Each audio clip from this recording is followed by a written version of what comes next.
Good morning, everyone. I'd like to call the meeting to order. Thank you. And again, good morning, and welcome to meeting number 30 of the Economic Development Committee. I'd like to welcome all the members of the committee that are here with us and members of council. I see no other members from council. I see only committee members here, as well as the members of the public who are with us here this morning. Welcome. For those of you in the room with us this morning, there's a screen at the back to my right, and to most of you, it's to your left, very far right-hand side. This screen actually provides real-time update concerning where we are on the agenda and also the item that's actually coming up next. You can also follow us follow the agenda on your and debate on your computer, tablet, smartphone at www.toronto.ca/council. The Economic Development Committee gratefully acknowledges it is meeting on the traditional territory of the Mississauga, the new First Nation, New Credit First Nation, and the Haudenosaunee and the Wendat, Huron-Wendat. And this land has been home to many diverse Indigenous people for thousands and thousands of years. Members, are there any declaration of interest on the Municipal Conflict of Interest Act? Seeing none, thank you. I'd like to ask for a confirmation of the minutes from our May 10th meeting. Councillor Grimes, all those in favor, opposed, carries. Thank you. We have a number of presentations this morning, and I don't have a list of any specific speakers on the item, but we have a number of presenters who are with us here this morning, and we will get to those very shortly.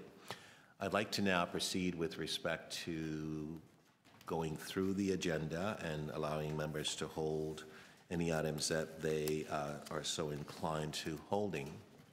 But also, just before I do that, I'd like to welcome the General Manager of Toronto Employment and Social Service, Ms. Patricia Walcott, to my left, who is standing in for, I guess, the DCM, the GM, and now she is obviously the GM from TESS. Now, this is your first time being here with us and so on. Yes. I hope it won't be your last, because it is always such a treat to have you on my left or right, whichever area you're standing. So, Patricia Walcott, big round of applause for Patricia. She does an amazing job. Thank you, Paul. Okay, moving right along. We have ED 30.1, 2017 Partnership to Advance Youth Employment, otherwise known as PAYE. This is a leadership award, and I'm looking forward to that. And I have notes from staff that I will have to present to members of committee and the public in a moment. We'll be getting to that. And the award recipients, I believe, are all here, and I'm looking forward to meeting them as well, and also the partners and so on, because without you, quite frankly, we would be in trouble. So we're delighted that you're all here and so on. So, so we'll hold that. ED 30.2. I'm really looking forward to this presentation. The Smart City Initiative presentation will be presented to us by Ms. Tracy DeLu, and her title is Commercial Technology Products Leader, Global Markets, Ernst & Young LLP, as well as Mark McDonald, Leader, Government and Public Sector Ontario, Public Finance Management, Ernst & Young LLP, and I'm looking forward to their story a little bit later on. So I will hold that item as well. We also have another presentation I'm looking forward to, because we spent a lot of time on this, which is the Manufacturing Roundtable update. And I'm hoping that Mr. Brown will inform us and let us know that manufacturing is not dead, as contrary to the opinion of many. So I don't, Mr. Brown, you're shaking your head? Absolutely fantastic thing. Nodding yes. All right, so we'll hold that item down. So the first item for action is ED 30.4, France, Turkey, Netherlands Mission 2018. Members, have you had a chance to read that? Okay. Any questions? Councillor Grimes, moving the item. All those in favor? Move the recommendations, okay. All those in favor, oppose, carry. Thank you. ED 30.5, New York City's Business Mission, Study Mission 2018. Councillor Hart's moving the item. All those in favor, oppose, it's carried. Thank you. ED 30.6, intent to designate the proposed Little Portugal Toronto Business Improvement Area. Pardon me? Moved. Okay, Councillor Rakadakis is moving. Thank you very much, Councillor. All those in favor, oppose, carried. Thank you. ED 30.7, Bloordale Village Business Improvement Area, boundary expansion. Poll results. Okay, Councillor Grimes is moving. All those in favor, oppose, that's carried. Okay, thank you very much. And we have ED 30.8, the Toronto Economic Bulletin. Councillor Rakadakis is moving the item. All those in favor, opposed, that's carried. Thank you. Members, we have one additional item that I'd like to add to the agenda. It's a letter from the Mayor, myself, and Councillor Cressy. This is with respect to supporting 6 Degrees Citizen Space 2018 initiative. This is our 3rd year providing funding to this group, and I believe this will be our 3rd and last year providing funding for this particular group. If the General Manager of Economic Development was here, who's not here with us today, I would have asked a number of questions, and I perhaps will save those questions for Council. So I'd like to add this as new business to the agenda. All those in favor, opposed, that's carried. Thank you very much. Perhaps if you would like, maybe it'll give you some time to read this, and so we'll just hold it down until such time we will deal with this towards the end of the meeting. So you've had a chance to read it? I've read it. Councillor Kelly, is there anybody else? Okay. Councillor Grimes moving. All those in favor, opposed, that's carried. Thank you. All right, that's done. Okay, so members, we're moving back to the top of the lists, and that is the 2017 Partnership to Advance Youth Employment Pay Leadership Award. So this morning I have the honor of recognizing exceptional leadership and commitments made to the city's Partnership to Advance Youth Employment Pay initiative in 2017. I also have the pleasure of acknowledging the leadership of 3 city divisions, the Toronto Employment and Social Service, Tess, and the General Manager is here with us. We're very pleased. Also, Economic Development and Culture, EDC, as well as Social Development, Finance and Administration, SDF&A, for their role in connecting youth to employment. I think I saw Mr. Berlinger earlier. He's here. Chris is here. Thank you, Chris. And your team, I presume you have other members of your team here with you this morning. All right, so members, in 2017 was another successful year for the city's pay initiative. More than 22,000 youth received support from the program. More than 320 employers brought forward employment and work-based learning opportunities, nearly doubling the number of employers engaged in 2016, and I think that's absolutely terrific. And close to 1,300 youth found jobs and paid placement. I am also proud to report that in 2017, Pay onboarded more than 150 city staff to support the youth networking program, Networks, commemorating Canada's 150th anniversary.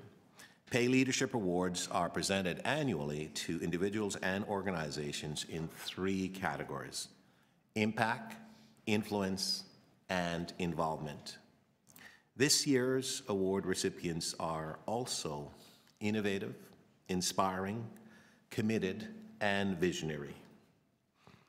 Our first award this morning is for impact. It is presented to Civic Action, yes, Leadership Foundation, and LinkedIn Canada. We all know that to level the playing field for youth looking for work, we need to put information about potential career paths and in-demand jobs right at their fingertips. And that's exactly what our Impact Award recipients have done with Youth Connect. Youth Connect is part of Civic Action's Escalator initiative, which connect youth facing barriers to employment with jobs. It achieves this through collaborative efforts with organizations like LinkedIn Canada. Since 2015, Civic Action and LinkedIn have worked together to make young job seekers and employers service agencies aware of the effectiveness of online job search and networking platforms like LinkedIn.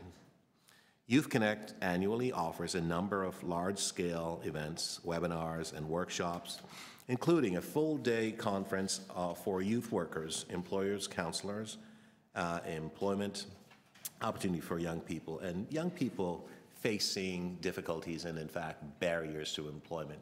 And that's a big thing for a lot of our young people. It is a real challenge for them. And if we recognize the fact that they are the future, recognizing that we need to give them a helping hand and giving them sort of a platform to be able to land on and the support that's actually necessary, this is the reason why these employers and these partners are, in fact, important to this initiative to help our young people. Since its inception, Youth Connect has trained over 600 frontline youth workers who can potentially reach 25,000 young people. The program has engaged more than 70 employers in conversation about increasing opportunities for young job seekers. Please join me in congratulating Youth Connect and accepting the Civic Action Leadership Foundation Award is Leslie Domenico, Senior Program Manager. Leslie, you here? Okay. And also accepting for LinkedIn, I will also now call Chris Brown, Director of Talent Solution in Canada. Chris?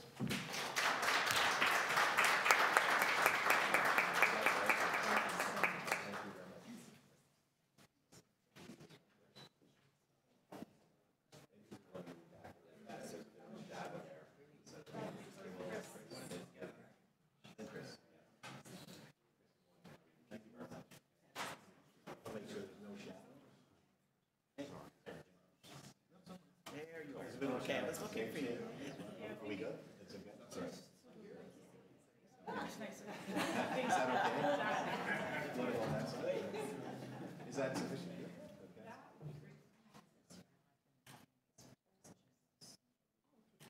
Can I get members of the committee to come up, please? Mark?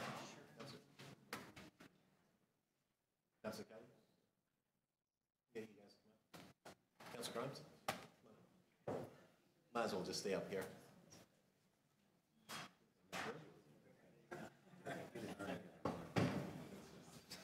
Are we good?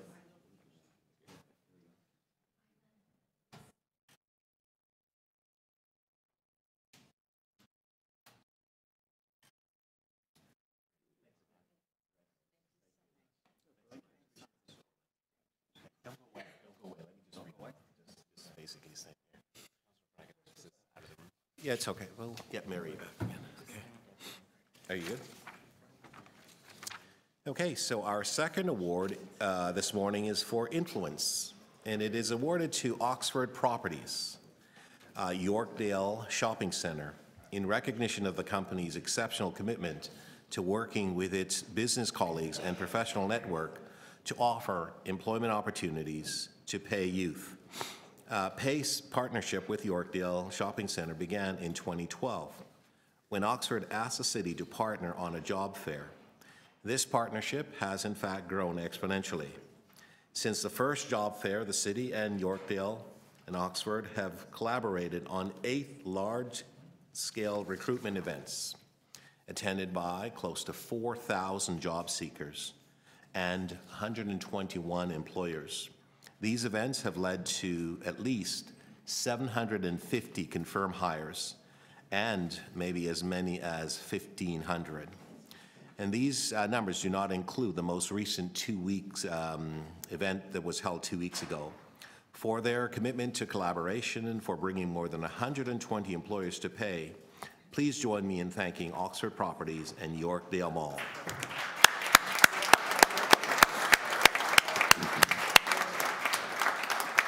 accepting on behalf of Yorkdale Properties and Oxford Properties and Yorkdale Shopping Centre, Mina Bartuto, Marketing Director, and Claire Santamaria, Yorkdale's Director and General Manager.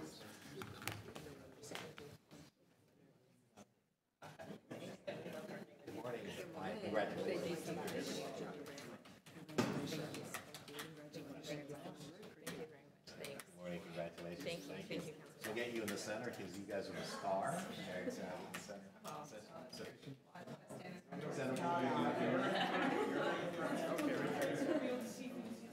Okay, there you go. This is where the light is good? I think the light in this room? No, let's do it properly. If that's not sufficient, we can actually go around. Is that better for you? Let's do it properly. Let's do it. Yeah, let's go. Let's go. Either properly or not at all. Figure out if there's no light, it's probably not going to turn out. Yeah.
All right, our third and final award this morning is for involvement. It is awarded to Youth Employment Partnership for advancing opportunities as networking, skills development, training, work experience, and jobs for youth. One of the unique features of PAYE is a one-on-one coaching provided to participants. This includes connecting them to services and support provided by community-based organizations. The city's primary community partner at PAYE are the youth-focused employment service providers that make up YIP Network. YIP Network has, 26 neighborhood-based employment agencies are convened by social development, finance, and administration. They support a number of annual and semi-annual hiring events, including Landscape Ontario job fairs each spring, community-based hiring events, events for youth on probation and parole, and the twice-annual Retail Council of Canada hiring event, which attracted more than 30 employers and 1,000 job seekers, resulting in 400 to 800 hires annually. PAYE could not succeed without the strong support and commitment of the YIP Network. We're pleased to welcome several members of the YIP Advisory at our meeting here today. They include Career Foundation, Job Start, Toronto Newcomers Office, Toronto Workforce Innovation Group, Springboard Services, and Scarborough West Neighbourhood Community Centre. Accepting the award on behalf of the network is Dana Gotti from West Scarborough Neighbourhood Community Centre, and also Chris Berlinger and Craig Milson from Social Development, Finance and Administration. Please join me in welcoming and thanking you for connecting thousands of employees.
So another big round of applause for the group. Without them, we would not succeed. Thank you very much.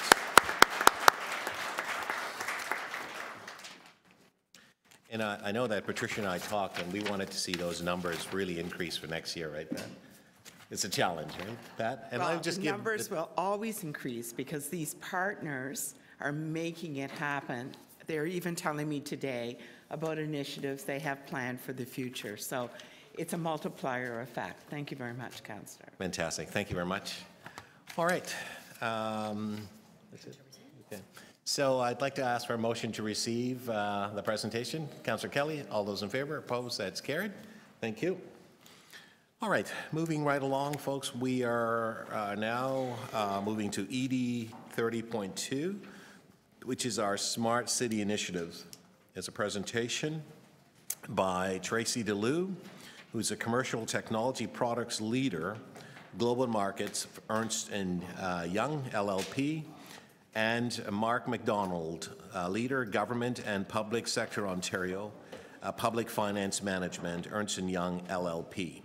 They are here to tell us a story about, obviously, the smart cities. Like, what is it? How does it work? We're looking forward to hearing from you both today. So both of you, I think this is your first time here, I believe, to this committee. You have been allocated time to make your presentation. Once you're through with your presentations, members of committee may ask you questions and so on, and we will ask you to respond. They'll have about 5 minutes to ask you a question, but we may go for a second round if the members of the committee think it's appropriate as well. So, good morning and welcome. Thank you. Good morning. Good morning. Thank you very much for having us, councillors. We appreciate it. Turn it off. Okay. Thank you for having us. Appreciate it. My name is Tracy DeLue, as you heard. I'm a commercial technology products leader, and I am also specializing in smart cities for about the last 15 years or so. And I work with cities all over the world. So today I'll share with you some of the learnings from some of the other cities. And I have my colleague with me, Mark McDonald, who fortunately is a global leader in financial management for cities and government. So he's able to bring us a super interesting perspective on how cities are starting to fund and finance social outcomes differently than before. So without further ado, I'll talk to you a little bit about what's been going on in Toronto and around the world. As some of you may have heard, we had the Smart City Challenge, which was the federal government program that cities all over the country competed in. We competed, we didn't win. I like to think it's because we're very smart already, but this is our opportunity to continue to plow ahead, even though we didn't win the submission, with the many great ideas that came from all of the consultations with corporations and citizens and nonprofits and education. So throughout that whole citizen engagement program, we really covered a lot of exciting and interesting topics, and it became clear that Toronto does a lot of smart things already. We really are positioned to win in the global competition for new businesses, for attracting new enterprises to Canada, and for thriving. What we really need to do is to take our smarts and turn it into something brilliant for our city. And what makes us different really is the inclusion, and how we bring everybody together will probably set us apart. What we need to do is to keep all of our citizens educated. Digital Literacy Day that just happened on May 31st with Councillor Holland and Susan Vegas. It was an excellent 150 event all over the city, and it really showed how committed the city is to educating its citizens and to being ready for the fourth industrial revolution. Our connected business ecosystem is 458,000 technology people and a whole bunch of others. And keeping our businesses connected and thriving is critical for the Smart City.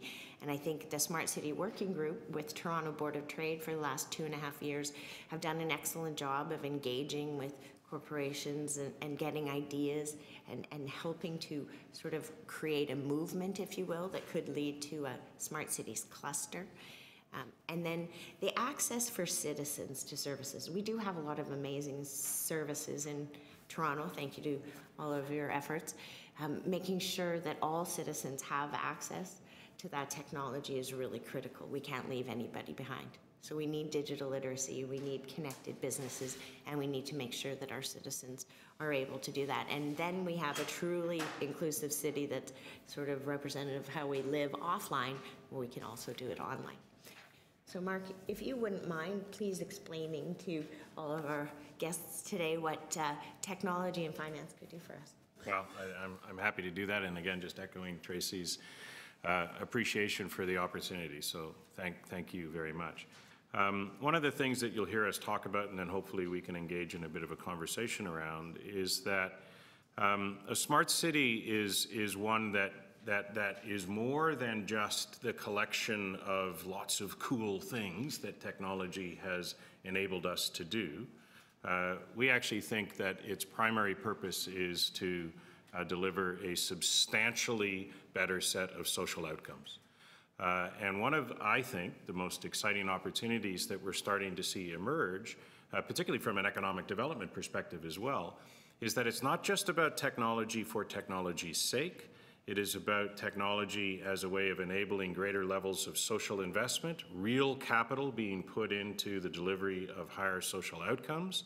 That has not only the social outcome benefit, but also the economic development benefit for the investors, for the providers of service, and most importantly for folks like yourselves who are charged with the governance of the city's authority. Technology we've outlined here can do a lot of different things, but I think most importantly, it allows us to have a stronger focus on what the actual level of outcome is, what its objective can be, and how we can leverage innovative approaches, new models of investment, new models of delivery to actually achieve better outcomes. So let's talk a little bit about some specific examples. So before I go too far into it, I just want to make sure everybody understands what a smart city is. And I'm going to borrow this definition from one of your own staff in your transformation team who attended the digital literacy session on May 31st here, where I spoke of smart cities. And he did a fabulous job of making it real short and sweet. But as you're thinking about smart cities, think about that you need a sensor that is a piece of technology that a thermostat, for example, is a sensor, or a lighting condition, or an air condition sensor, or maybe it's sensing cars driving through an intersection. So you need a sensor to pick up data. And then you need an internet connection. Again, connected is critical here. You need an internet connection to take that data from the device up into the cloud, which is just a location of computers up in cyberspace. And then from that data from the device, you can make a decision. So if the thermostat is your device and it's sensing the temperature has risen all of a sudden, the event it might cause might be to turn the air conditioning on to cool it down. So it's a device, it captures information, sends this information to cause a reaction. Think about that as you think about smart cities. And an example of that is the Department of Water has sensors that go along the pipes underground as a little ball, actually, that floats along and detects where the next water break might happen if there's a weakening in the pipes. So you can imagine how much better it is to know of a problem that's going to come ahead of time. So a lot of this is about preventative maintenance and about automation, about learning information from sensors to make the city operate better. And at every turn, there's opportunities to make the city function better, but the exciting part is really as Mark said, the social outcomes that we can create when we put things together. So imagine if Grandma was walking to the intersection and we knew it was Grandma, and maybe we knew she's in a chair or has a wheel or a walking device. Maybe we could make the lights stay on a little longer for her to cross, or make the noise a little louder so everyone knows we've got an elderly person crossing. It's those kind of social things that we could do to impact pedestrian safety, for example. So a couple of things that are being done around the world that are pretty interesting. Smart Dubai is a client of ours and also one of the world leaders in bringing government services to the citizens. So the citizens have an app that allows them to connect to everywhere within the government in the city of Dubai and get all of their information. That means there is a central definition of Michael Thompson. Instead of Mike Thompson or M. Thompson, there's one identity that allows all the information about the city to show up on screen. In the Netherlands, they're connecting together to address climate change. In Malaysia, they're right next to Kuala Lumpur. It's an adjacent economic development play, and they've specified 5 sectors. So they're using smart technology for manufacturing to attract new development to their region. Tampere, Finland, has used technology to address their aging population, which a lot of cities around the world are doing. Everybody's got an aging population that we're going to have to take good care of. So there's lots of examples of smart city work happening worldwide on that. Even small cities, Reykjavik and Croatia, cities in Croatia are doing work. So as we saw in the Smart City Challenge, it's not the size, but we have the size to our advantage and we have a bigger social impact opportunity than other cities. So Mark, if you can flip, there we go. So I'm not going to dwell on this too long, but Toronto has done a lot of investment over the last 20 years that positions us very well to win in the global stage. We have high-speed networks. We're getting agile at adjusting to change and adopting change, and we really have invested to have this world-class infrastructure. We need to maintain those investments. This is the time to really pull ahead, and new technologies emerging, 4LTE, 5G, you'll hear about these. They just make things go faster, and you believe me, when you have autonomous vehicles and there's a sense of an accident coming, you want that speed to make sure that act could be stopped. So we're going to need to continue to invest.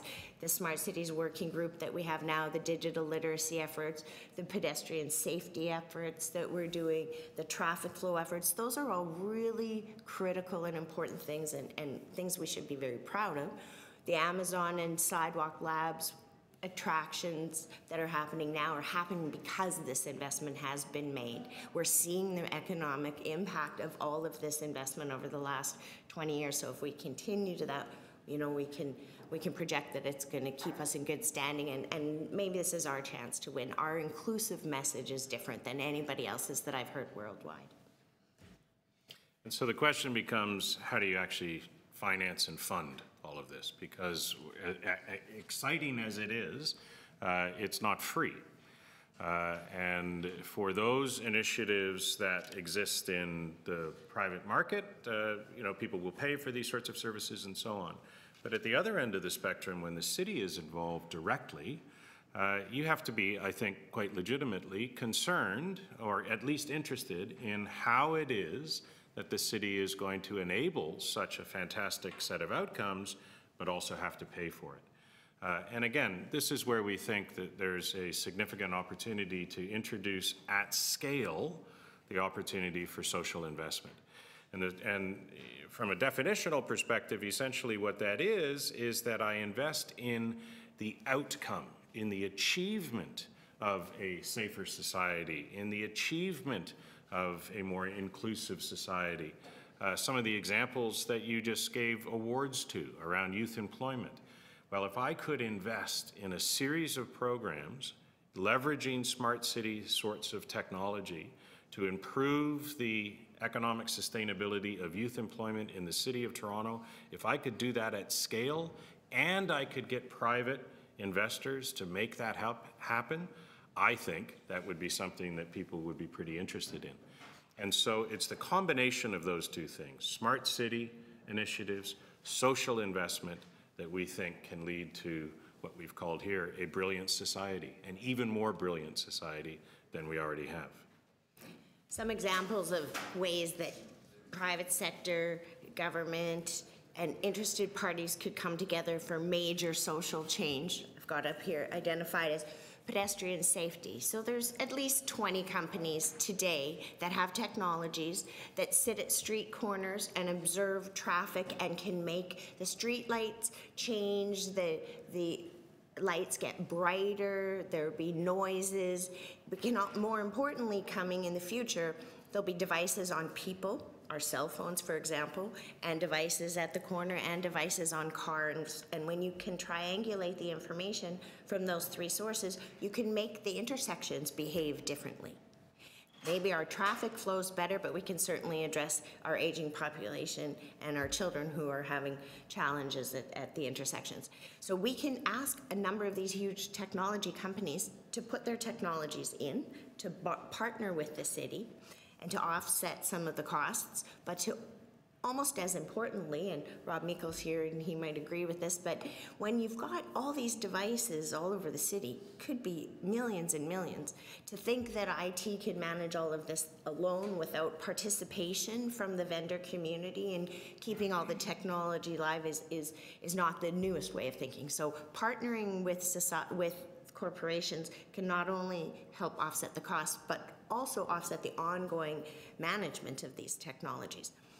Things like Google Glasses and two-direction glasses can allow people to take courses while they're riding on the bus.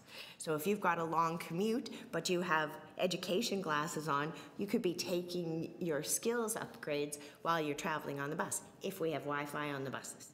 So there's connections have to be made, and there's lots of companies who would invest in things like this. Health and wellness, you know, making sure that grandma can live safely at home for the last 20 years. There's lots of insurance companies, lots of pharmaceutical companies, drug makers that have a vested interest in grandma's health. And we as citizens have a vested interest in keeping your grandparents at home and healthy part of society, and technology can allow for that quality of life at home. And the gig economy for sure can connect youth at risk people, new Canadians, with job opportunities that maybe aren't the traditional 40-hour weeks with pension and benefits, but the gig economy gives a variety and an opportunity for new people to come into society and start to prove and get their experience. And the citizen engagement is the key to all of this. Not just corporate citizens, but our taxpayers and our visitors and people who have ideas. The ecosystem approach allows us to really take advantage of the brilliance around Toronto. In our goal from smart to brilliant, we can certainly leverage our ecosystem and the money that the ecosystem has and is interested in investing for a return. So there's different ways we can handle some major social outcomes. Okay.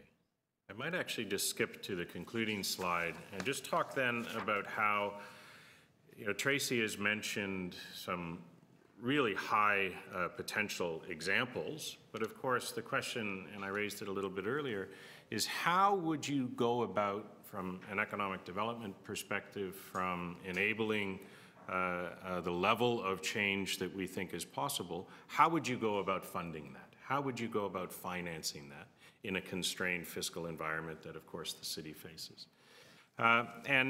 And here's where, again, we think that there is a significant opportunity jointly considered with the technology and the smart city initiatives to really see that sort of scale emerge. And it is, again, about financing or funding the outcome rather than the service. And ultimately, what you end up with is that you've got a connection point between three major classes of players: investors, who are interested in a return on investment, but that return on investment is not in its traditional sort of purely market-based consideration. They are willing to invest in a higher level of social outcome. The providers, and again, we saw wonderful examples in each of those three award recipients of multiple players who are already engaged in their local communities around the delivery of higher social outcomes. But let's link some of the funding that they receive, either directly from the city, from our other partners at the provincial or federal level, directly to the outcomes that they are achieving, as opposed to just the effort that they provide. And then from the policymaker's perspective, from your perspective, what the opportunity then is to switch a focus towards the actual outcome, the satisfaction of the demand, if you will, that citizens and other players have within the city, as opposed to always having to think that, oh, you know what, I have to design a system that allows me to sort of provide that service. No. I think now what we've got an opportunity to do is to think about leveraging that pool of private capital, of social capital, that is interested in investment opportunities, where the city is a player, the city enables the focus on the outcome, but doesn't necessarily have to be the one that actually provides the service. And if we think about smart city, social investment, leading to that brilliant society, and doing it at scale through new and innovative forms of financing and funding models, we think that's actually one of the more exciting opportunities that we face right now in real time as Toronto continues its growth towards being, I think the objective is, the smartest city in the world. There we go. Thank you. Thank you. Thank you very much for the presentation. Great. Members, questions? Okay. So, Councillor Hart. Just a couple of quick questions. Can you give me an example of a city in the world that you visited that has smart technology that connects their citizens better and allows citizens to integrate with local government less expensively for themselves? I think City of Dubai is a great example of that. They have an app, it's called My Dubai, and from My Dubai, virtually every form that you would submit at a desk or by mail is automated. Basically, every query that you would do with 311 today is automated through this system. And because it's all connected by the person's name, from a time savings for the consumer, it's great. Because it's all automated and behind the scenes, the ability for Dubai to scale, so they can serve their customers, they engage with them, they get constant ideas back and forth from citizens, and they can continue to attract new people and scale to serve them. Just a quick follow-up question. Are the citizens able to connect better because it's less expensive for them to connect as well? Because here to connect with anyone on our mobile devices is very expensive. So money is less of an issue in Dubai. The same way we worry about it, they have less. Their telco costs aren't as high. They do have more broad public Wi-Fi, but not all over in destinations. So I don't think their connection costs are as challenging as ours are, but ours are a big challenge. Yeah. Okay, thank you very much, Councillor Hart. Anyone else? Okay. I have a few, actually. So I've often said that sort of technology will be the great equalizer for many. And if you look in our city, and not just our city, but cities around the world where you have people who are socially disadvantaged and so on. And so in order to bring them to a level where they're able to utilize technology and be able to acquire services and even to educate themselves and so on, there's obviously an investment that's required, because in many of these cases in the communities and so on, the people themselves don't have the resources to be able to do it. Do you have some models with respect to areas around the world? First of all, do you have a comment on that? And then secondly, do you have some models where those types of service offering and practices are being put into place in collaboration, for example, with the private sector and the government sector? Because as you pointed out, I think what I'm hearing, the thread or the theme that I'm hearing, is that you don't have to go it alone. There's a tremendous amount of collaborative approaches that can be taken to balance interest, costs, and increase the overall ability to scale up and to provide the level of service. Africa is a great example, as is India. India has a very advanced smart city movement, and what they discovered, obviously the first thing was we have to get people connected, right? So they went out to market and they got an entrepreneur to build them very, very low-cost devices. So everybody that needed to connect could have a very low-cost way to do that. Some cities have actually become the telco in India because that was the way that they were able to address the least that could afford the connections. So in countries where poverty is the biggest issue, yes, they found low-end devices. They put up satellites to create free Wi-Fi areas because they just don't have hardwire lines like we do. So they're not really stuck with the old technology. They're able to leapfrog. And I think some interesting 5G trials are going to happen in those countries for the connectivity, but the devices is the key. And if we were going to try and address something, that would be excellent to get affordable devices and affordable connectivity. Because right now, you have to spend at least $50 a month to have a device and to be connected, and that's breakfast for a lot of families for the month. So. I think there's an additional dimension to this, and it's and there are lots of examples of this, where you look at the provision of certain types of training, of skills development, of learning and development, of education services through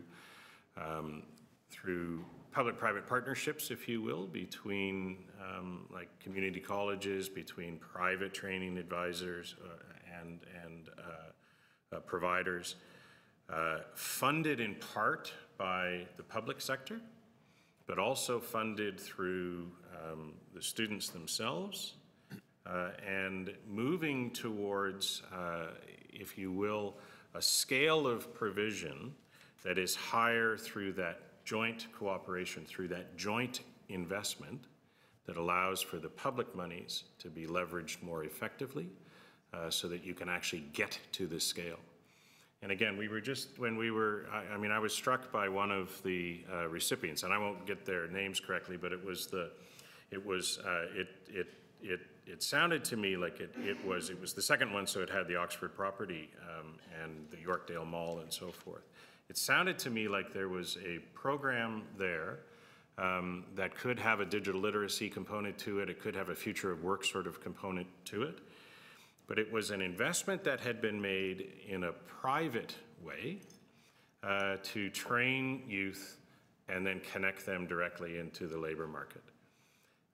Well, you could potentially expand that, and in the city's existing circumstance, where you have got a significant investment through things like the Ontario Works and through employment services and so on, could you look for ways to leverage a program that looks like that particular example, and think about ways that might be an offset or an adjunct, an enabler to a greater level of success from what the city is already trying to achieve through some of its current programming? And if the answer to that question is yes, then what I would suggest the opportunity might be is that you look for, again, social impact investors, capital injections to try and scale that beyond just localized examples and get it to the sort of scale that might be able to run across the entire city. So I think, Mr. McDonald, you were actually reading the general manager's mind, because we were just talking about that discussion about people operating in silos and how you could utilize technology to connect it all and how more efficient it would be. So that's what she said before you spoke. So I want to tell you, she's thinking about it, so you guys need to talk a little bit more. I did have sort of one, I guess, final question, and I realize my time is up, but I know that we have a little bit of time. I know that Vice Chair Holland has just walked in, and she may be having some questions a little bit later. But I wanted to ask, you know, we have a company, a Canadian company called DataWind, and they provide cheap technology in India. It's a Canadian company. It's a computer for under, I think in some cases, under $50 or under $100, and it's being utilized fully. But I think our system is predicated that we tend to have such high costs for cell phones and this whole technology because of a lot of reasons. But I think what I hear you say, though, is that there's an opportunity for us to maybe start re-examining this and utilizing technologies in a way that allows us to ensure that costs come down so it becomes more affordable. Is that one of the things that you're saying? Correct. Okay, thank you. All right, any further questions? Councillor Kelly? Question? It sounds very exciting, very promising, but I haven't heard any numbers in terms of costs. There's such a competition for money these days, not only here, but internationally. Can you give me a sense of if this city decided to participate or utilize this technology in a more aggressive, imaginative way, what sort of costs would we be adding to the budget that we already have, which is pretty big? Yeah, I think the way that I will answer that question is I'd look at it from the investment perspective.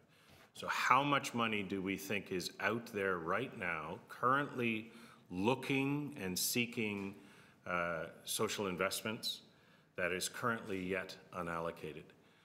And if you take a broad definition and include things like investments in higher environmental outcomes, so call it green funding, if you will, social funding, impact investing, and so forth. In Toronto, in Canada, based out of this city, there are literally hundreds of millions of dollars of pre-allocated but yet uninvested money that is seeking the support of opportunity. And if when you put it into those perspectives, it is about the opportunity to take that money and fund a higher level of social outcome, that yes, there will be some efficiencies and cost offsets, if you will, from the city's budget perspective, but it's the investment in that higher level of outcome that is in its own way seeking to be leveraged for social outcome. What sort of scale are we looking at? It's right now it's very philosophical, and I'm just wondering what it would take financially to implement this type of system. I'm interested in the safety issue, for example, that you mentioned up front, making the public realm safer, number one, and secondly, I guess, making the general environment safer. Now, does that come under a police budget? Does it come under transportation? When you've got sensors at every intersection, how much money are we looking at? Because ultimately, we've got to finance these things. And given the climate, when you look at the provincial election, a lot of competition for money, and a desire to make sure that any investment is productive. So I think that's the essence here. Where before you could operate as separate departments with your own budget, now there's such advantage to come together from an expense standpoint. Let's take the safe corners, for example. You put cameras on street lights at the corner, and that can help safety. But those same cameras can help generate revenue, and those same cameras can capture information, not about people, but statistical information that becomes data that can be sold to companies. So the question of how much it costs is we don't know. Over the next 10 years, we're gonna spend a lot of money. But the plan would be that instead of buying one camera for each of 30 departments, we buy one camera and each 30 departments use the data on the camera. I understand Economies of I scale. understand the principle. Yeah. I'm just trying to comprehend the money that would be associated with this.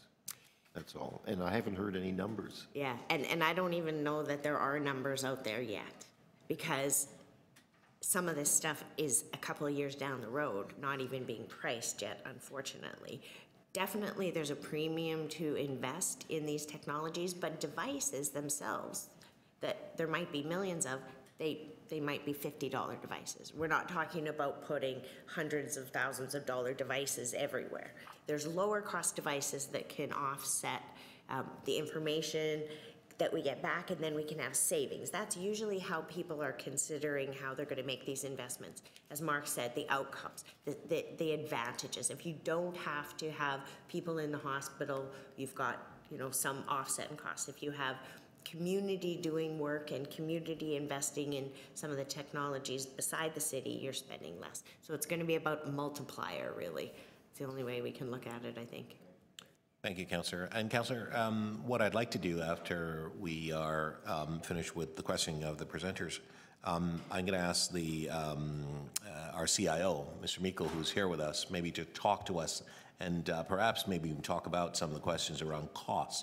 Because, I mean, costs are going to be predicated based on our plan, what it is that we want to do, and how do we do that, and so on. I don't think you can actually have a specific number, because it all depends on what does the city of Toronto or any other location want to do in terms of bringing technology to utilize so as to have a smart city to deal with safety, efficiency, citizen engagement, et cetera, et cetera. We've opened Civic Hall recently on Spadina, which will be another environment that will feed into a lot of things that the city is doing in the utilization of technology and so on. So it's a big plan that will have big costs associated with. But the question is, are those costs going to be leveled to one entity, one individual organization, or will they be shared across the platform based on how we'll all benefit from the service to be derived, data, information, et cetera? So we need to look at it in that sense. It's not just a matter of the arm of government or the arm of the private sector. It's a collaboration of things and so on. In fact, you'll probably see costs lower, although it's a big number, but it'll be lower in terms of each partner's contribution. That's the conversation that we've been having with a lot of folks and so on. So, Councillor Holland? Great. Thank you, Mr. Chair, through you. And Tracy, thanks so much for coming today. It's great. We've met so many times and been over to Smart Cities in Barcelona. So in drawing upon what we learned over there and how the city can benefit in ways of exactly what the Chair Thompson was just saying about a number of entities sort of coming together and collaborating. So it wouldn't just fall upon the city to be funding the initiative. But how do you see that playing out? How do you see the smart cities evolving, and what would you say is the number one, like the most important aspect of it coming together? I know we talked about this. I think the inclusion aspect is critical, getting the ecosystem involved. We have some of the most brilliant minds in technology here in Toronto, and putting those brilliant minds on the social issues that we have, giving the data that the city has available. We have an open data platform. We're one of the most advanced. So bringing that data, making it easy for the ecosystem to deal with the city. You know, that's where we're going to really sort of thrive, I think, is if we can get really good at doing business between the city and the ecosystem. Okay, and in terms of, I know that you were involved with the Digital Literacy Day as well. How do you see that evolving moving forward with digital literacy? I would love to see it as a permanent fixture, as 24/7, 365, because it is so powerful. And I think what we saw for digital literacy this day, thanks to your stewardship, it went from, you know, a good notion to 150 exhibits all over the city. So if doing it annually is fabulous, but having it be a live and thriving environment where people could be learning 24/7, I think would be awesome. Okay, great. Thank you. Thanks. Thank you very much. Any further questions for our presenters? Okay, seeing none. Thank you both very much for your presentation. We are now going to ask a question of staff, if we could, and Mr. Meikle's here. Is there anyone questions for Mr. Meikle? Okay. All right, I have a couple of questions for Mr. Meikle. Mr. Meikle, you've heard the presentation. You are the Chief Information Officer for the City of Toronto. You are working in this area, and you've got folks that you're working, and I must also acknowledge Susan Vega's with us here today as well, and she's been doing a lot of work in this area. I want to thank her for the work that she's actually been doing, and I know that you're not alone, but I know that you have been at the forefront. When I asked for someone to step up, you were really gracious in terms of doing that. In fact, I must add, so much so that I recall you going to, on your own vacation time, I think Barcelona, you were in Barcelona to go to the Smart Cities event. I was quite surprised to see you there because I thought you were on vacation, but you said, yes, you took vacation, but you went to the Smart Cities event, so good to see you. So, Mr. Meikle, I guess what I'm trying to understand, and it really relates to Councillor Kelly's question and so on, but also just an overview of the grand plan, and if there is such a thing as a grand plan in a sense, because there's so many elements as it relates to technology and how you can use it as a city to be smarter and more efficient and so on. Can you give us your sense, your perspective, your thoughts on this, and perhaps maybe addressing the issue around how do you pay for this opportunity to be a smart city? Sure. Thank you, Councillor and Chair. You know, great presentation, if I may say, too, in terms of providing an overall and summary. When we talk about smart cities, technology and data is really nothing new to municipalities. What is the game changer that came out in the presentation is the ecosystem has now been expanded in terms of all the pressure traditionally relying on the municipality to cost, implement, and operate.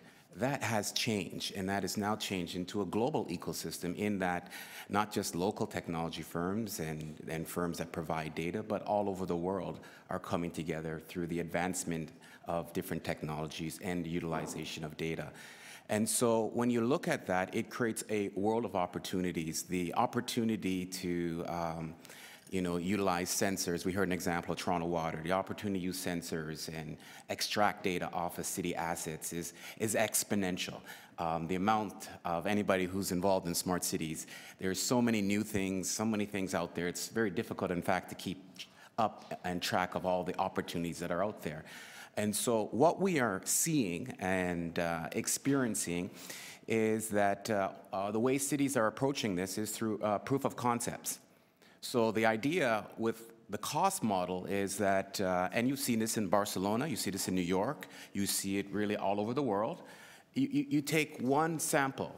So in Barcelona, they call it the Golden Mile. They took 1 mile in Barcelona and applied different technologies and then proved out their concept to build their business case, to substantiate the operational efficiencies, the cost savings, the revenue opportunities. We would follow a similar model here in the City of Toronto. And what you also find with those proof of concepts is that a lot of the ecosystem partners are willing to invest in that proof of concept because they're trying to demonstrate the value proposition that can be demonstrated to cities, in fact, worldwide. And so what we've done as a city is looked at the proliferation of opportunities and done some preliminary business cases to prioritize which ones would be the greatest return on investment and zoom in on our efforts on those ones. And so right across pretty well every division, there's an opportunity for smart cities because we all use data, we all use technology. It's trying to find the greatest economic impact, social impact, environmental impact, prioritize those, and then strategically find a way to do a proof of concept to validate the return on investment. And so that's typically how cities are approaching it. That's the way we want to approach it. We have a lot of partners, again, in the ecosystem willing to step up and make those investments, and we will continue to explore them accordingly. Okay, thanks very much. All right, further question of staff, Councillor Holman. Great, thank you. And I'm just going to concur with what Rob Meikle was saying. It was great work and great going on that on the study, the delegation to Barcelona. Tracy was there. Susan Villegas, Councillor Thompson, myself, and it was absolutely the CEO, our chief librarian. It's amazing how much we are doing here at the city, and we are doing so much. It's just not captured. Many people may not still understand exactly what the city's smart cities in the working group and all the initiatives that we're doing. But these test studies that Rob was mentioning is absolutely critical to proof out the concepts, and that's what I think we're doing right. And I think that we should actually have our own gold mile, because we do in Scarborough, and proof it out right along the gold mile, because we are having the LRT come in. There's major transformation taking place. It's sort of the perfect ground to have that happening in the city. I know we have Sidewalk Labs. We have other places where we're going to run pilots, which is really transformational in itself. But I think the city should be looking at what we're doing under the City of Toronto.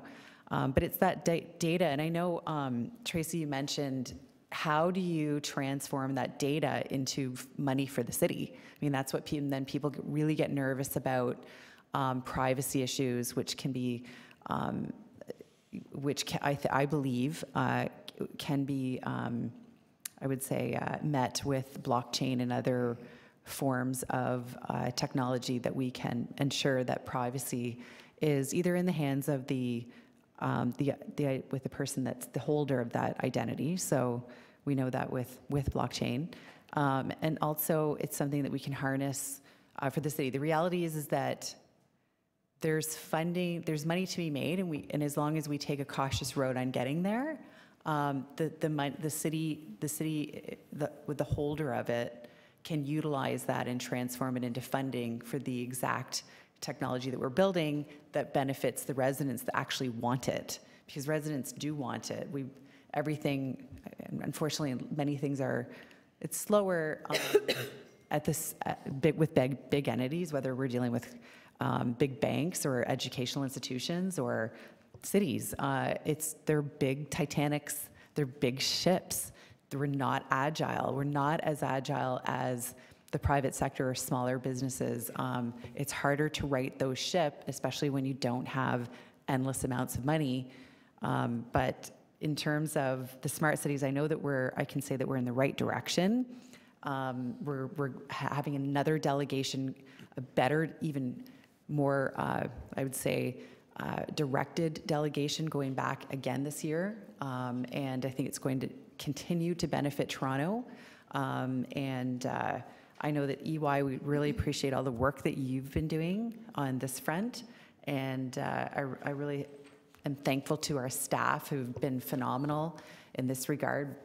Tess, Toronto Public Library, it's phenomenal the amount of work that we're doing that's transformational. It just needs to be highlighted more, but we're getting there and we're in the right direction. So thank you. Thank you very much, Councillor Holland. Councillor Kelly, did you have a question of staff, or did you want to speak?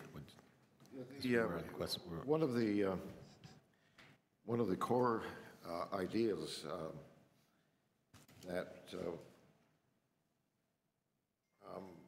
was contained in the analysis thoughtful analysis that was provided to us is return on investment. Now, from a layperson's perspective, I can see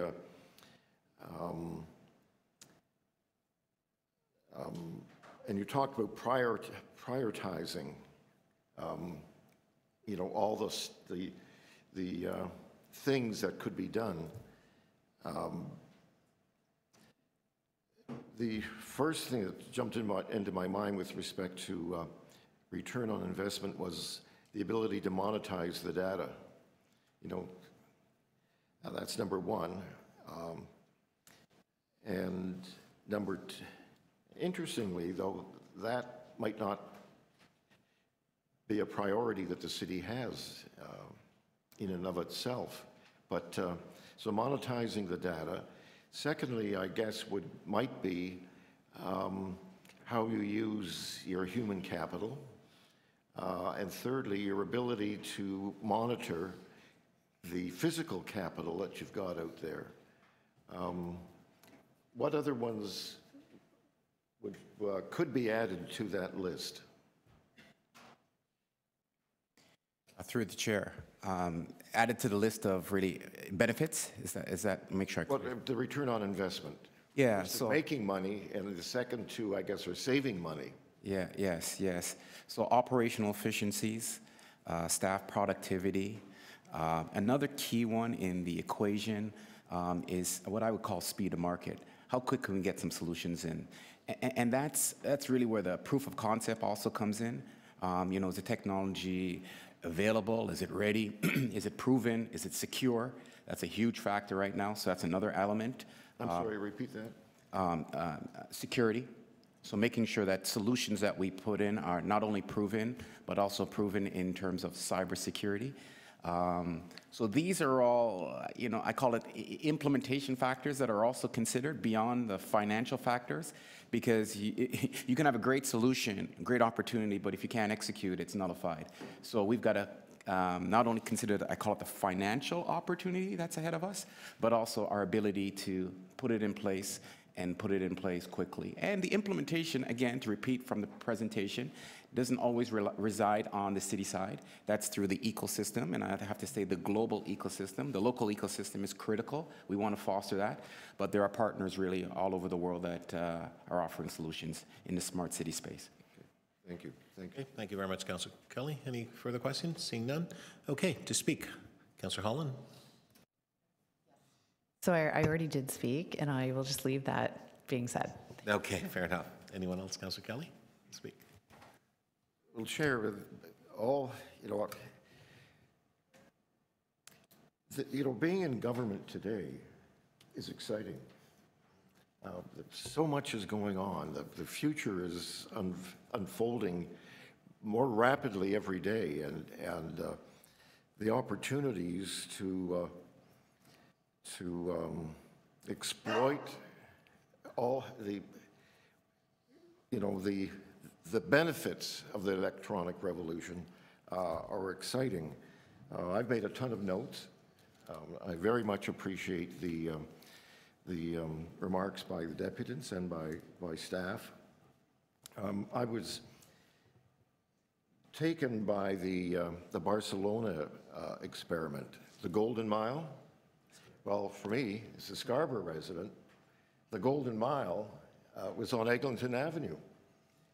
And it's interesting that you can look at the term Golden Mile and say the old Golden Mile was industrial.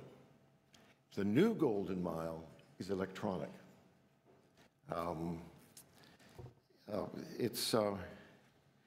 I think the city councillors of the future are going to be challenged by the complexity of the systems that are going to be presented to them. But it's going to be an interesting ride. And I wish everyone well. But you're going to be part of it, Councillor. Yes. Six Dad? Six Dad. Well, I'm thinking in a greater distance. But technology is going to make you live longer, so it's okay. You'll be there. No problem. Anyone else to speak? Councillor Hart, do you wish to speak? Okay. Anyone else? Good. So let me just say thank you again to Ms. DeLue and Mr. McDonald I think that what you've seen here is that you have caused this committee to start to think in a bigger global way, and that was hopefully by design, and that was what we were anticipating and hoping that you're able to do. And so I'm very thankful for that. The pace of technology is moving so rapidly that even those who are agents of change are even behind with respect to the technology that's being created.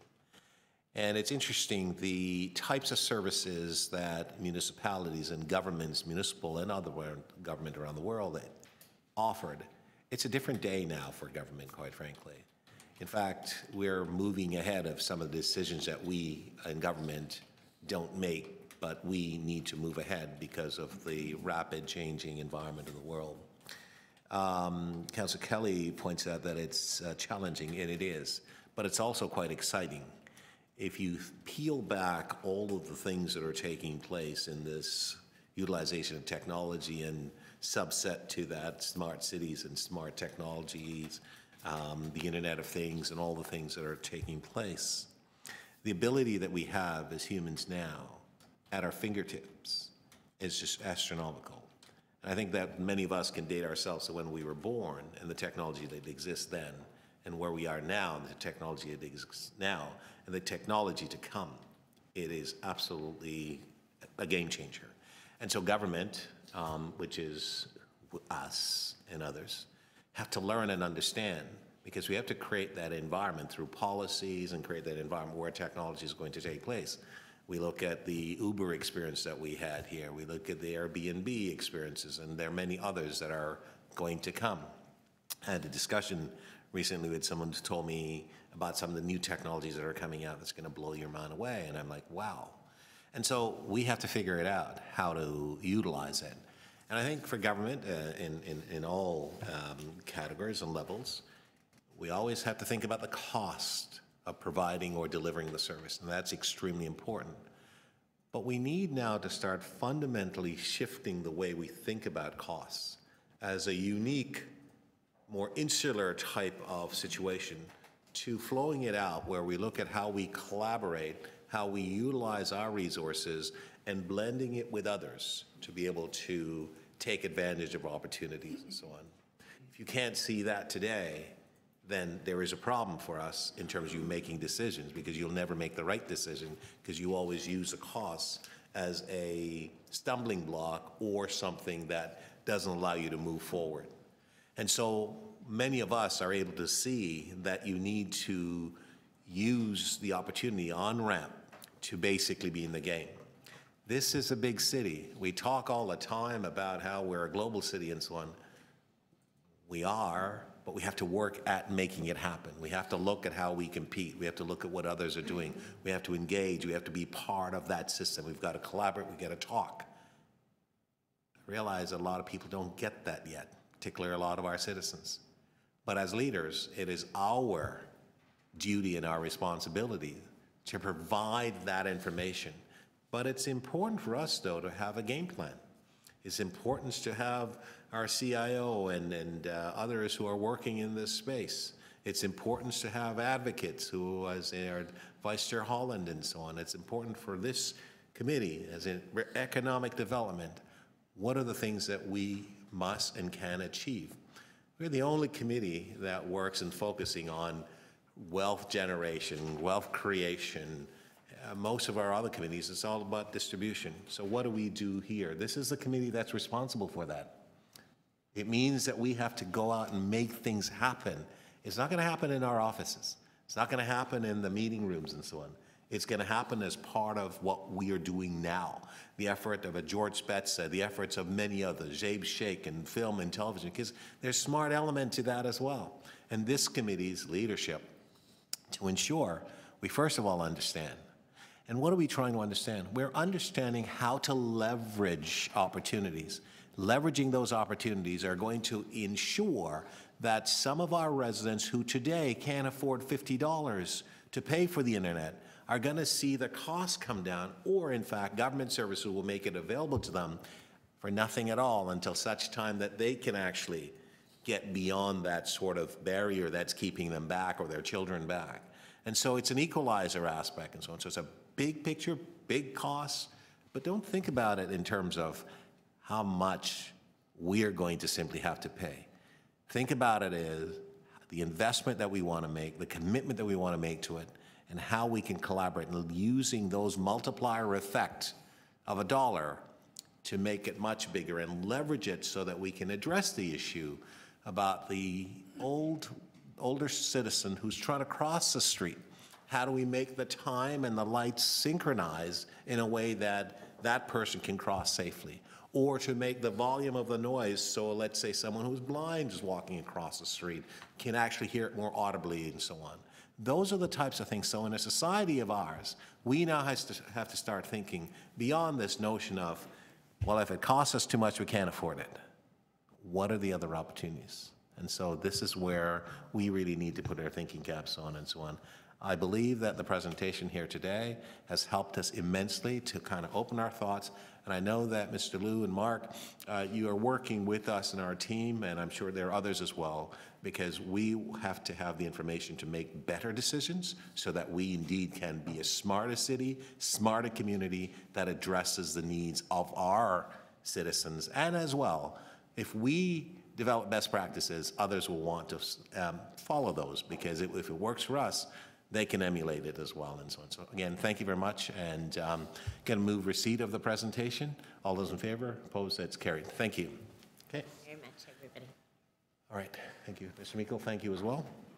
All right. We're going to move along to our next item, which is ED 30.3, and it's the Manufacturing Roundtable update. We have Mr. Brown, Ian Brown is with us. We also have, who else is, okay. Yeah, John's, okay. John? John Eldridge as well, is Sandy, okay. Thank you. I will start your time over. You guys are no strangers to this environment and so on. So welcome and good morning, and it's a pleasure to have you both here, Mr. Eldridge and Mr. Brown. Yeah, so thank you. Good morning, Mr. Chair and Ms. Walcott and members of committee. My name is John Alderdice, and I'm the Manager of Business Retention and Expansion within the Economic Development and Culture Division. I'd like to introduce my colleague, Ian Brown, who has been helping to support our Manufacturing and Technology Roundtable in Scarborough. And Ian will be providing an update on the recent Manufacturing and Technology Roundtable and highlighting the ongoing importance of manufacturing in Toronto. I'll turn it over to Ian. Thank you, Mr. Chair, and thank you, John. Good morning, and I'm going to tell you today about something that I think is quite exciting that's happening in Scarborough, and I know, Mr. Chair, this is an initiative that you have spearheaded and is near and dear to your heart, so forgive me if you know everything that I'm about to say. The presentation will cover how much manufacturing matters to Toronto, including Scarborough and the rest of the city, the rationale behind the Manufacturing and Technology Roundtable and some of its history and success, how employment in manufacturing is actually on the upswing, what are the key challenges, with particular focus on how different organizations are addressing the difficulty in finding the skills needed to compete, especially as industry becomes increasingly digital. Interesting in light of the previous presentation. So 60 people came together on April 23rd to learn, share best practice, and identify priorities for both government and industry. Conclusions from the participants and recommendations are included, and as well as next steps that we've mapped out. So manufacturing investment everywhere in Toronto is active. For example, Sanofi Pasteur is investing in a major new building on their campus to manufacture vaccines. Mondelez is just completing a major expansion to their biscuit plant in East York. Scarborough has several exciting new projects, and Canada Goose, you can see here on this slide, has just doubled their manufacturing capacity in Toronto, increasing from 30,000 to 200,000 square feet, actually in 2 plants in Scarborough. Going forward, there are other opportunities. I know there are some exciting things happening in Etobicoke with Steam Whistle.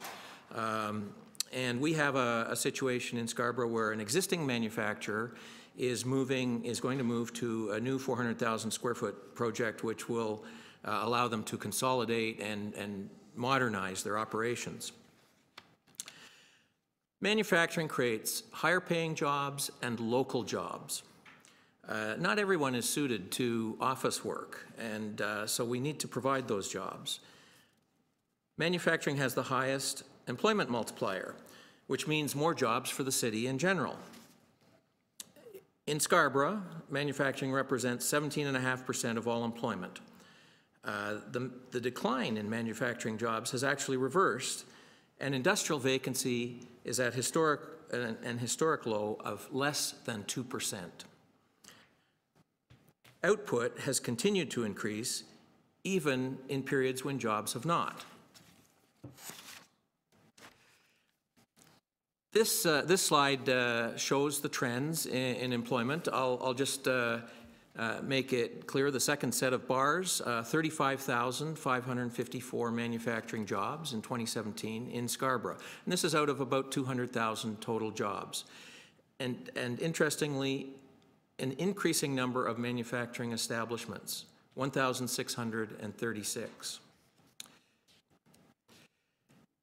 This slide shows our employment areas, and I think the really key point here is that manufacturing provides local jobs, which of course reduces people's commute times, puts more money in their pockets, and strengthens neighborhoods.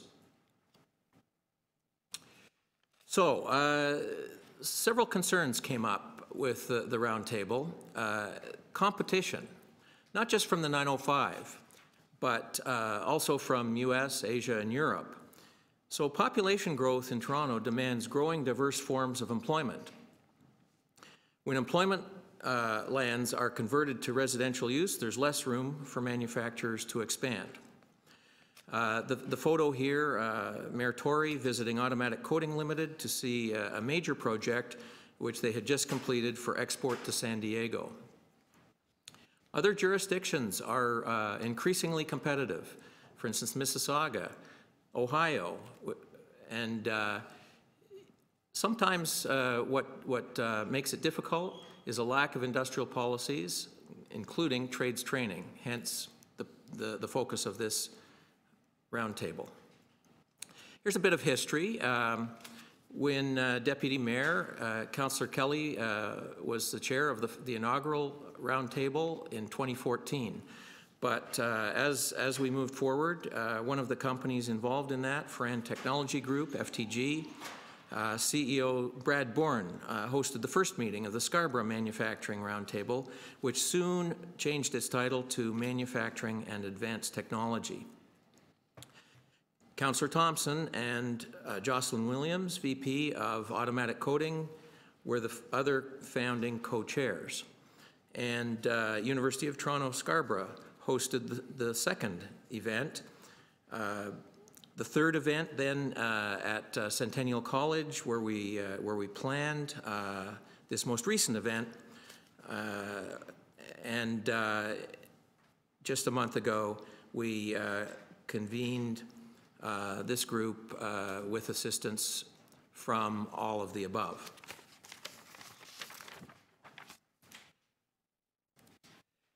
So this photo is of the Roundtable itself.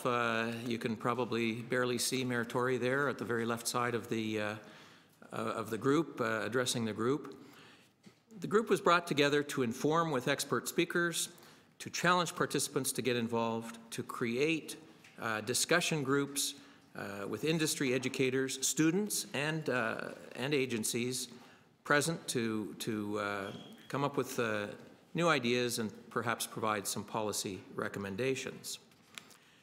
Quickly, we had NPower, who were introduced to us by Tess, and they talked about how their technical training for non-technical grads helps to provide skills needed by all employers, including manufacturing.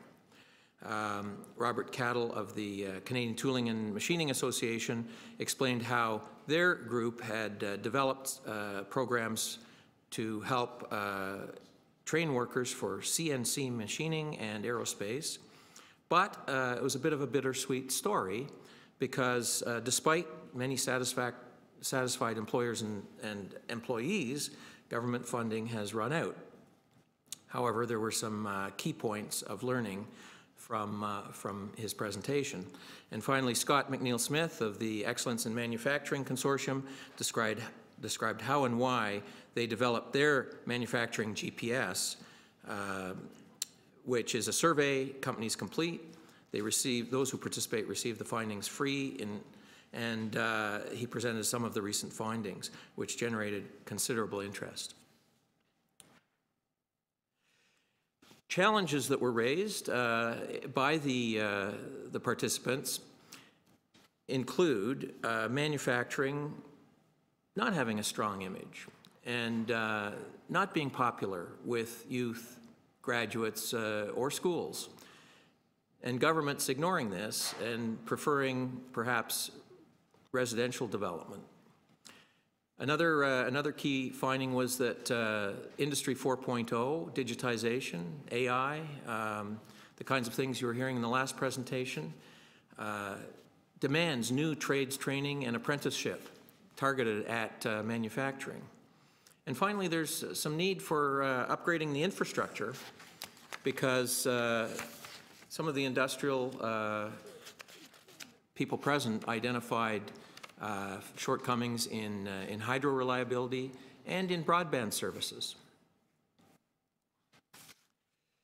The photo here is an image of Ferran Technology Group's manufacturing of the displays for the Boeing Dreamliner 787, right here in Toronto, in Scarborough. Manufacturing is critical to a diverse, healthy economy. And despite the occasional closure, industrial investment is strong in the city and in Scarborough. Manufacturing today is modern and innovative. There's a major skills training shortage, however. And so manufacturing needs the city's help in improving its image to attract those skills. A couple of recommendations. The event, through its success, indicates perhaps future events. We need more dialogue with school boards, post-secondary and training providers. We need increased promotion through things like Manufacturing Week and industry initiatives, including local. And we need to work more closely with representative groups such as the Canadian Manufacturers and Exporters, Toronto Industry Network, and local groups. Finally, the next steps. We're going to begin with recommended collaboration. We're going to communicate the findings to the appropriate organizations we hope to collaborate with. We're going to propose future events and work on the planning of these through the fall of this year with the goal of holding another event in 2019. And of course, we're going to continue to celebrate our valued manufacturers. Thanks very much. Thank you very much. We have questions. Councillor Hart. It's on page 3 of your presentation where you have your chart. I'm just wondering if you laid a chart of the City of Toronto over top of the Scarborough chart, what would Scarborough tell us relative to the city as a whole? I'm going to ask my colleagues to jump in here if I'm not reflecting it correctly, but certainly the growth in manufacturing employment has been across the city. It's modest relative to some of the declines that have taken place, but I think what it's indicating is that those manufacturers who have stayed and have invested are growing, and that some of the new technology is bringing in new investment. And that's really why I alluded to what's going on in North York and Etobicoke as well, because certainly there are increases happening there as well. Would that be the same for the other sectors on this chart? Office, retail, service? Are these reflective of the city generally, or are these a little bit different? Mr. Chair, I think the increase in office employment has probably been a little stronger downtown. And I think Scarborough has probably been experiencing its fair share of institutional investment. I can't really comment on retail. I think it's continued to grow over the years, as of course has the service economy. Okay, thank you, Councillor Hart. Okay, anyone else? Okay, Councillor Kelly. The growth of that Scarborough has experienced industrially, what categories would that growth be in? I mean, can you, and I don't know how you'd break up industrial production, but if you could, in what areas does Scarborough seem to be attracting investment or growing as a result of that investment? Mr. Chair, of course the city has a number of target sectors. I think first and foremost I'd like to comment that we've been fortunate to have some vacant industrial land remaining, although there's great competition for it and it's rapidly building out. But in that area, logistics and light assembly have been, in general, I think, been where a lot of the growth has occurred. But some of our key sectors, such as food processing, have certainly been growing as well. John, would you like to comment on that? No, I think it's a fair point. Certainly from the business retention standpoint, we recognize that the majority of growth will come from existing firms that we already have here in the community. And so, thank you. And so as far as trying to promote opportunities for those firms through export development programs and supporting additional export and trade to new markets is certainly key. I think, again, as far as your points, Ian, on warehousing and value-added, I think from a manufacturing and technology standpoint, we're certainly seeing more value-added manufacturing as opposed to larger manufacturing, if you will. The west end of Toronto has the advantage of an airport.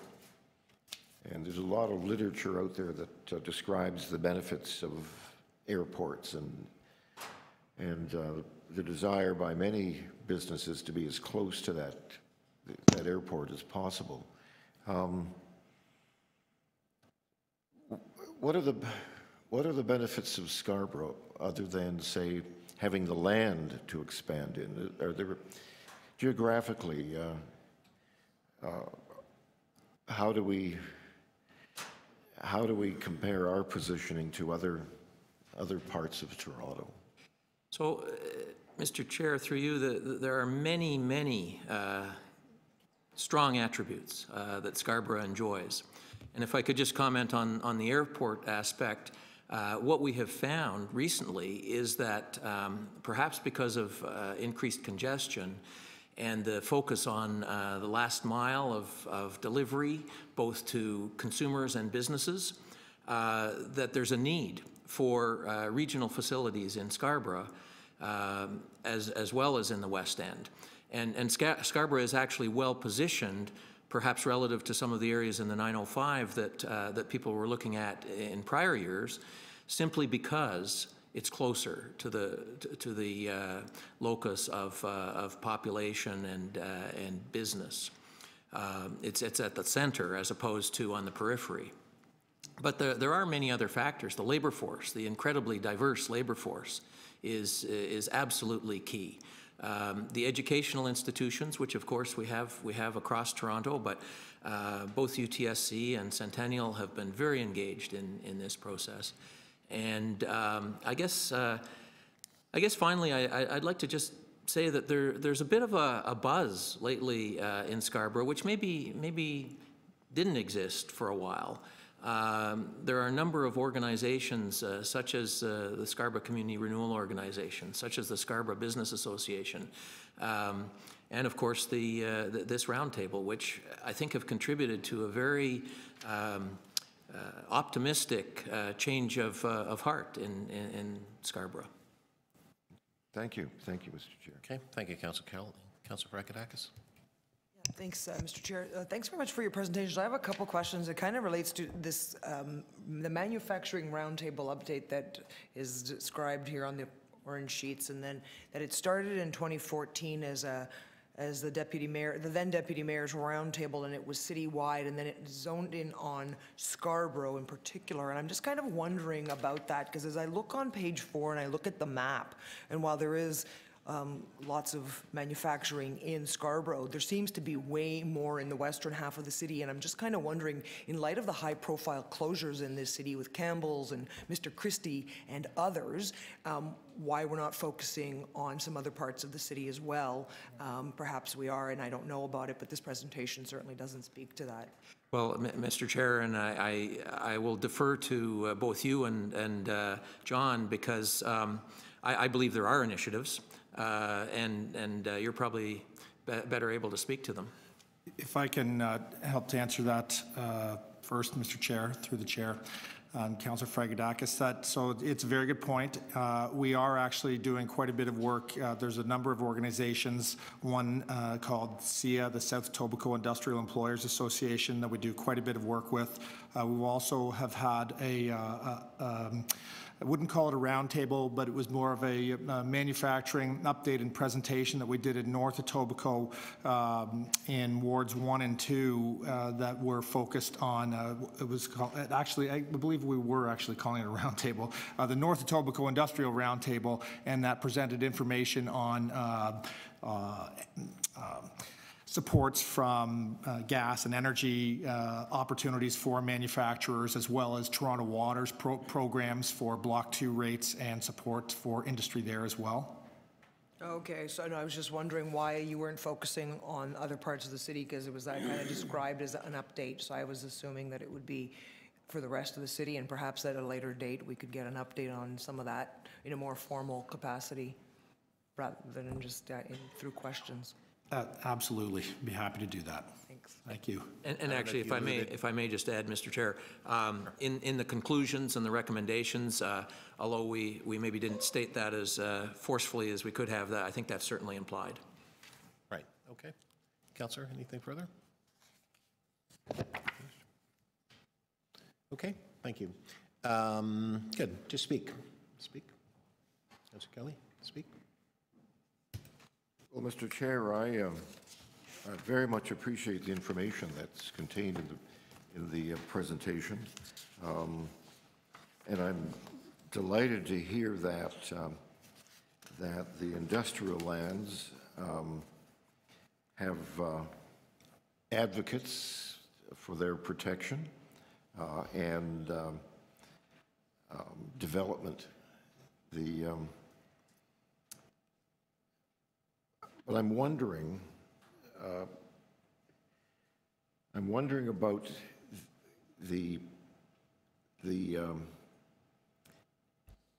our ability to change attitudes. We're an immigrant society here in Toronto, and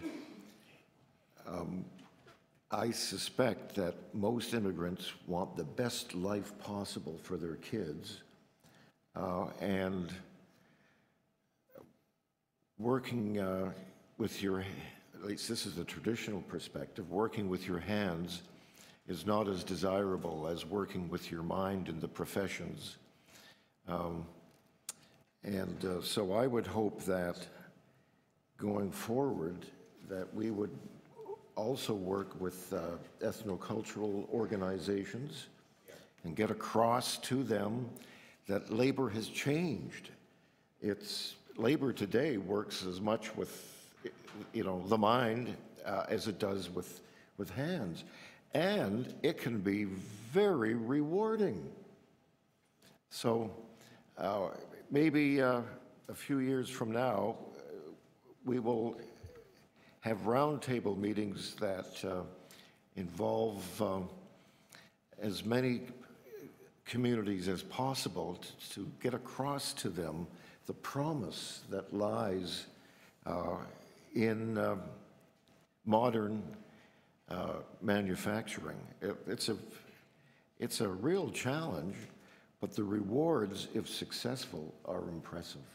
So I wish you guys well, and I thank Councillor Thompson, who co-hosted the roundtables with me, and as well to thank both the chair and the vice chair, who are both committed to aggressively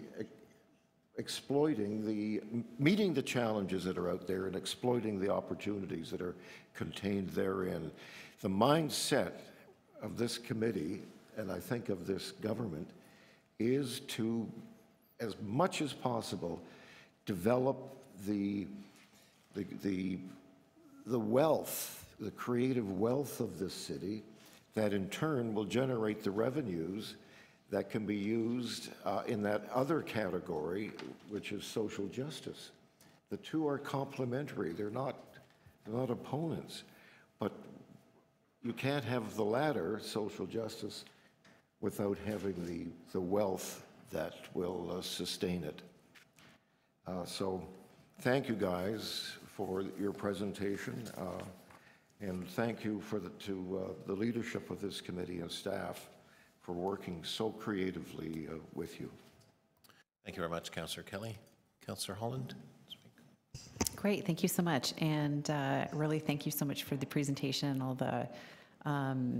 the work that's being done out in Scarborough in our area, especially, and thanks so much to Councillor Thompson, our chair, for his leadership on this file as well. I remember last year, even at Scarborough Community Council, which we have 4 members here, where Councillor Thompson was driving and bringing out the technology sector within Scarborough and bringing that to the Scarborough Community Council. But as I always say, tech is now horizontal. There's no longer verticals in technology, and those verticals are merging. But as we see that, we know that even with manufacturing, even when you do look at the employment sector, and you listed that out on page 3, the manufacturing momentum, I mean, really tech is still running through there. It's still running through even when you're mentioning manufacturing, warehousing, or institutional retail service. All of these different areas still have technology within them, and that's what's so important to identify as we're moving forward in this new innovation economy. So, and I'm really proud to see all of this, especially when it comes to employment lands. As Councillor Kelly mentioned, we have so many of them in Scarborough. We're very protective of them. I have been very protective of them over the years, wanting to ensure that we have that live-work balance that we're always talking about and always trying to promote. It's not always been historically so easy to do in the built form in Scarborough, which is post-World War II, and with the way that our built form is out there is not typically urban, but still quite suburban. Transforming, absolutely, and we still want to make sure that the manufacturing is growing and thriving, and that tech is growing and thriving. In Scarborough, we have the capacity, the ability, the employment lands to do it, and I see a revitalization and an actual reverses, which is mentioned in here, of that manufacturing. So thankfully, we retained the employment lands that we did, and that those are thriving, especially in my area with Upton and Comstock and all of the areas that are in my area, my neighborhood. And that's going to just continue to attract and grow all the new types of technology that are out there. And even with Scarborough U of T, the U of T campus, they have their own incubator. They're working with local businesses, and they're promoting that technology and advancement within our whole manufacturing sector in Scarborough. So thanks so much for the presentation. Thank you very much, Councillor Holland. Councillor Grimes? Thank you, Mr. Chairman. Good to see you. And again, I'm seeing you well. Thanks for all your great work with Sia down South Togo, and Johnny always looking out for Togo Plus across the city. So, looking at the chart on page 3, they really are, modest increases. I'm going to talk about South Etobicoke, and he knows it very well, and so does John. where we're 2 steps forward, 1 step back. We've lost Mr. Christie Kraft, and then we also lost Campbell Soup, which is a major hit. It's not closed yet, but those are 2 major employers in South Etobicoke hit.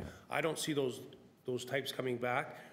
Campbell Soup, for instance, I think it's somebody sitting in Ohio at probably headquarters saying, listen, look at the value of that land.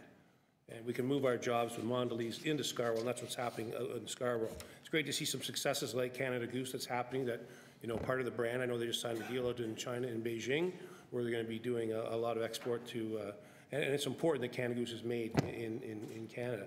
But I think, we had some wins. Ya Foods, the old Goodyear plant's been transformed. Ya Foods is a good news story. Steam Whistle coming in. But I think the former Deputy Mayor, Norm Kelly, said it's modern manufacturing we're going to be looking at. The Steam Whistle's local. It's a local Toronto brand. Ya Foods is doing a lot of bottling and for the local products. So those are the new ones you're going to start seeing come in. I don't see the big manufacturers coming in. I've always said this. Our city was set up back in the day for the 40-foot trailers with the day cabs, then we went to 45-foot trailers, and then we went to 48-foot trailers. In came the sleepers on the cabs. Now we're at 53 sleepers. So they can't navigate through our city. And I think Ian mentioned it in his presentation. The new terminology is now called the last mile, how you get in that product. And we're seeing a lot of logistic companies. If you go up northwest of the airport, you go up to the top of the 427, up the steels, you see the warehousing that's being built out there. That's where you're going to see those jobs go to. But it's important that we do remain on the offense.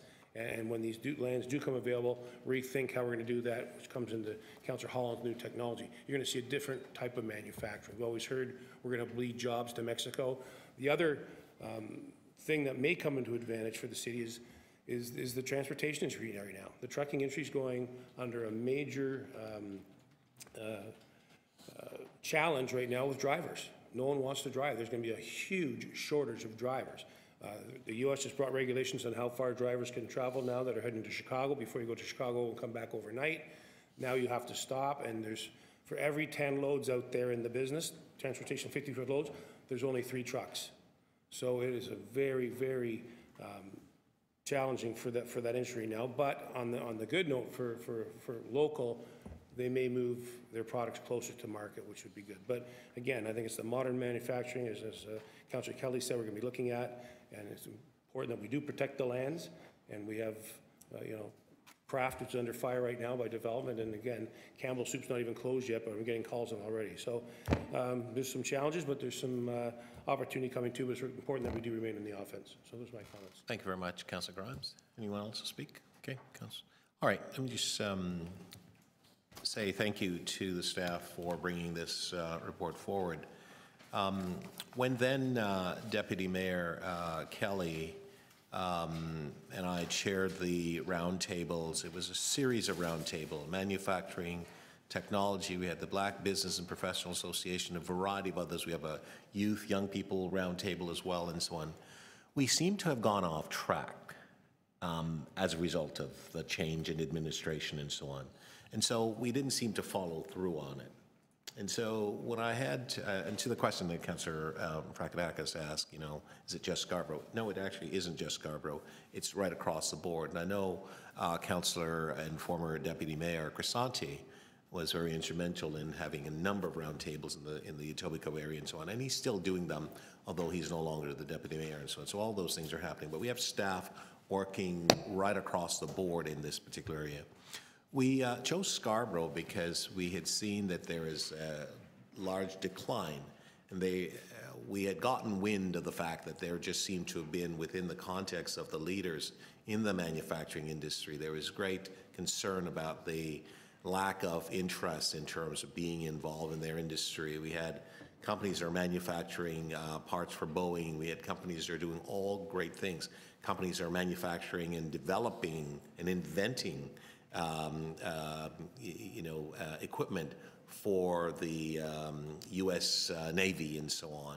And there was a lot of work that is going into the innovation, but there's great concern with the lack of entry into this area. And so we wanted to get a better sense of it, and we basically said, okay, let's start again with Scarborough, and let's then figure out if we can actually have a a process and or a platform or a framework that's going to help us to work right across the city. I'm really happy that Mr. Brown's leadership and others, Mr. Olvich and so on, and the team, we now see a way going forward where we will reignite a lot of the ones that had basically been rather dormant and so on. But focusing on utilizing the technology, focus on utilizing the staff. And I have to say, we don't have enough people to do all the things that we want to do. And I want to say and acknowledge this publicly, Mr. Brown, because you and I have talked about it. There's a lot of desire, a lot of interest in terms of making things happen, and so we don't have enough people. I know the talk's always no more FTEs and so on. So the fact of the matter is that we have a limited number of people who can do limited number of work based on a 24-hour and based on any type of work operation and so on. So we really need to revisit that. We need not to go cheap, because if we do go cheap, then we're going to have a greater impact in terms of the things that we're trying to do. We don't have enough people to really roll it all out. And I think this is something that we need to understand. We can basically, you know, the old adage, we can be penny wise and pound foolish all we want. But at the same time, we want to look at efficiency. We want to save and as much as we can. But if we have a game plan, we have to action it out based on what the needs are, quite frankly, because the benefits are numerous and so on. We have a lot of young people who are now interested, and we are working with a variety of different groups. It's not just the city, a lot of partners. The federal government's there, the provincial government's there, the ministries are there, the institutions are there, and the school board. We try to drag them and pull them, but they're not always there. But we need to make sure they're part of it as well, because we have to ensure that the training that young people are getting is such that the information that technology is manufacturing. Manufacturing is technology. It's interchangeable, and because you need a level of intelligence, level of understanding. It's no longer just, you know, rote moving point A to point B. There's a tremendous amount of skill that's actually required, and that's right across the board in terms of the city. The area around, you know, having our the lands that are allocated for employment and protecting those, we're really serious about that. We really mean business on that, because right now, as you talk about the sort of, you know, decline in or the percentage that of available land, it's something that impacts us. I brought to Mr. Farmer a businessman, and he brought his partners from China in. They're looking for 250,000 square feet of space that could produce up to about 800 new jobs. We can't find it in Scarborough. He spoke to me this morning. He's thinking of going to Windsor. And so we need to protect those employment lands as part of that to create the jobs. I know then the jobs go to the north of Steeles. That's fine. We can still have our residents and so on. But I mean, we need to make sure in the sense that if we don't have the space, I'd rather it be north of Steeles, where at least our people can still get to those jobs. It's harder to drive to Windsor on a daily basis back and forth to a job, quite frankly. So it's more the reason why we actually have to protect it and so on. So we're revisiting a lot of these areas in terms of the roundtables and so on, because we need to be able to have direct input and contact with the industry and the leaders in the industries, and they have to see their government and their economic development area working with them, because it really gives them that energy, that impetus and so on, to really be positive about working in collaboration and so on. So I want to thank the staff for the work that they're doing, and I know for a fact that they're overworked. I know for a fact that there's not enough of them based on the demand and based on the things that we need to do, that this committee and this council, I believe this administration want to see from our team. So we can, you know, stretch it out as much as we want, but there is a limit with respect to where they can go and so on. And it's not about hiring more people for the sake of hiring more people, but it is that we need to make sure that we have the people to do the jobs that we're commanding and so on. And we know now, as we move into budget, you know, there's a reduction about finding your efficiency within your envelope and so on and so forth. Well, if it's impossible to do it now, how do you do it moving forward, quite frankly? Again, I'm not advocating we waste money. That's not what it's all about. But if you have a game plan, you figure out what your needs are, and you figure out costing, how to make sure you can implement it and so on. So that's a challenge we're going to have to work on as members of council, as members of this committee and so on, but I just want to lay it out there. And so thank you very much. I want to move receipt of the presentation. So all those in favor, opposed, that's carried. Thank you very much for your presentation. And that was our last item, members. Motion to adjourn, Councillor Grimes. All those in favor, opposed, that's carried. Meeting adjourned. Thank you very much for the staff, and thank you very much for everyone who was here this morning. And Madam General Manager, thank you very much for being my, I guess, my presenter to the, I guess, as part of the committee this morning. Thank you.